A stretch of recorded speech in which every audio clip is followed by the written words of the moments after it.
வாரம் முழுக்க கண்ட களியதை சாப்பிட்டுட்டு இளநியை குடிச்சா எல்லாம் சரியாயிரும் அப்படின்னு எங்களை யாரோ நம்ப வச்ச காரணத்தினால் லீவுனா போதும் போய் இளநியை குடிச்சிட்டு வந்துடுவோம். நான் பரவாயில்ல, என் கணவருக்கு இது மேலே அதீத 2ஆம் காதல். இதை கையில் கொடுத்தா போதும் மூஞ்செல்லாம் தேஜஸாக தான் இருக்கும். அப்புறம் 2 பேர் என்கிட்ட கார்டன் டூர் கேட்டிங்க. ஆனால் கார்டன் டூர் அப்படின்னு எழுதுகிற லென்த்து கூட என் கார்டன் இருக்காது, அவ்வளோ சின்னது தான். ஆனால் பார்க்க அழகாக இருக்கும்.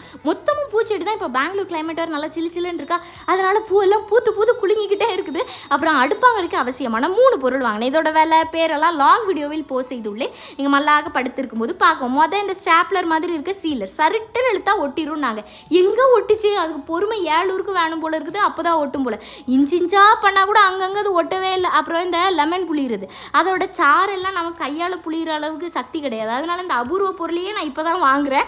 அப்புறம் நெக்ஸ்ட் இந்த கேக்கு மேலே ப்ரஷ் பண்ணுறதுக்கு, அப்புறம் இந்த தோசைகளில் சுற்றுறதுக்கு ஒன்று உண்டு இல்லை, அது வாங்கினேன். அதை வச்சு தான் இன்றைக்கி சப்பாத்தி போட்டேன். அந்த ப்ரெஷ்ஷுனாலையா இல்லை பழைய மாவா என்னன்னே தெரியல, ஆனால் ஆக மொத்தத்தில் இன்றைக்கி சாஃப்டாக இருந்துச்சு சப்பாத்தி.